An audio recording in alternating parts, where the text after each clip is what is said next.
Hey guys, what's up? Cardfight here, making a video. This should be posted up while I'm in Japan, so stay tuned for my news when I come back. But yeah, might as well build a deck that from set 9 that I really like. Well, at least I really like the clan. As you guys probably know, I really like Pale Moon. It's my favorite clan, and so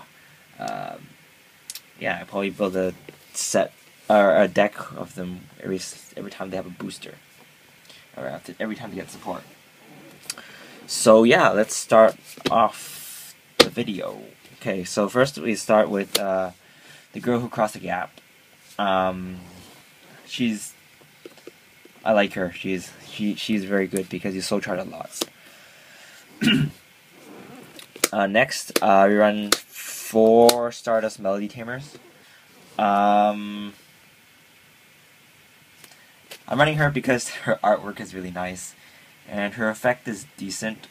It's a break even, but when you call her out and when you use her Persona Blast and Alice is in your soul, it's pretty useful because your Alice will be 13. So basically, she's like a Palamedes with a swapping effect. So that is awesome. Next, we got 2 lacquer. I don't know. Lacquer. I don't know how to pronounce his name, but yeah. He's like the 5k attacker, or 5k attacker when he's limit break. So when he attacks, he's at limit break, he's at 15. Like Circular Saw, Cocytus, Garmol, Thunderbreak Dragon, all those guys. He's kind of like that. And his second effect is kind of Blast 2 when he's called in the field, and you can superior call a unit from your soul. So, you know, it's also a pretty generic +1 skill for you guys. Next we have 2 Nightmare Doll Alice. She works really well with Stardust Melody Tamer. For those of you who don't know what Stardust Melody Tamer's effect is, it's Limit Break 4, Persona Blast, Counter Blast 1. When you pay the cost for this effect, you can Soul Charge 2 and then call a unit from your soul, and then it gets 3k. So combined with Jumping Jill, she'll get 15k. She'll be 15k by herself. But yeah, 13k Alices are pretty good because it puts a lot of pressure on your opponent's hand because they don't want you to get that swamp. Next, I run 3 Barking Cerberus because he's 10k and you don't want to get picked on. So yeah, I run 3. Next, I run 4 Nitro Juggler. This guy helps you build up so early game, and you don't really need him late game, but he's pretty good early game. A lot of times I get like multiple copies in my hand in early game, and I just like spam all of them so I have a bunch of soul to use later on. Next I have 4 Jumping Jill. Jumping Jill. Her effect is when she's called out from the soul to the rearguard circle, she gets plus 3k. So combined with Stardust Melody Tamer, she would be 15k by herself on the turn she's called out from the soul.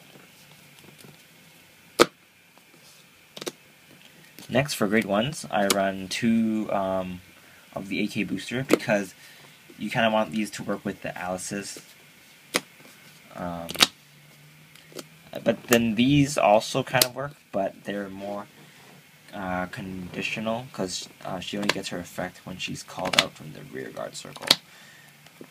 When she's called from soul. But then she is going to be a 10k booster, so that's pretty decent. 10k booster for a turn, that's pretty cool. Next I run 4 Skull Juggler.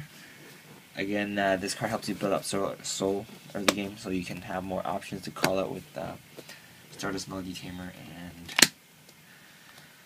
and the other guy, the dude.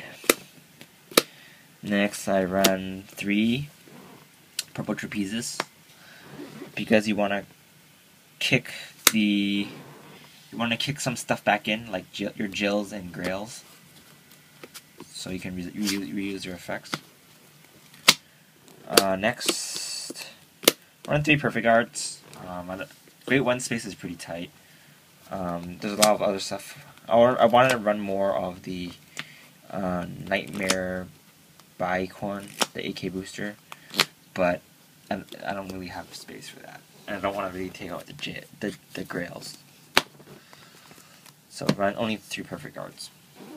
For trigger lineups, I run 1, 2, 3, 4, 5, 6 draws. You want to draw into your Stardust Melody Tamers. When I was running 8 crit, I had problems with that, so I decided to pump up my draws. Next, I run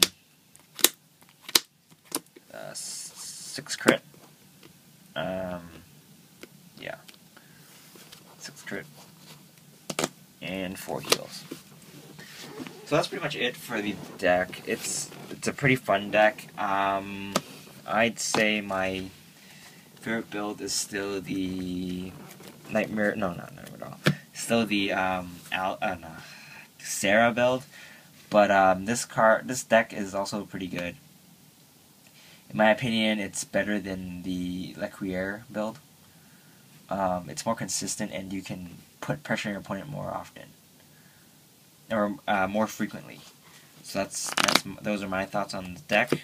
I will be making a Blonde Azel deck next week, along with a Beast Deity deck.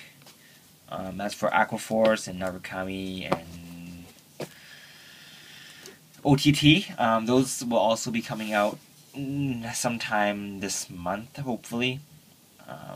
Maybe if not, it'll be in January latest. But yeah, that's pretty much it, guys. Hope you guys are having a great time.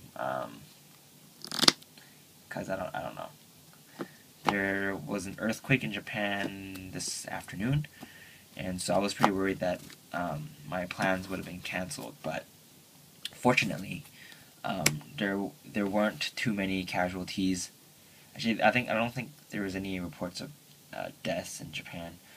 But yeah, there's been some minor injuries. So keep them in your prayers if you guys are into that stuff. But yeah, this is Karataku, and I'll see you guys later.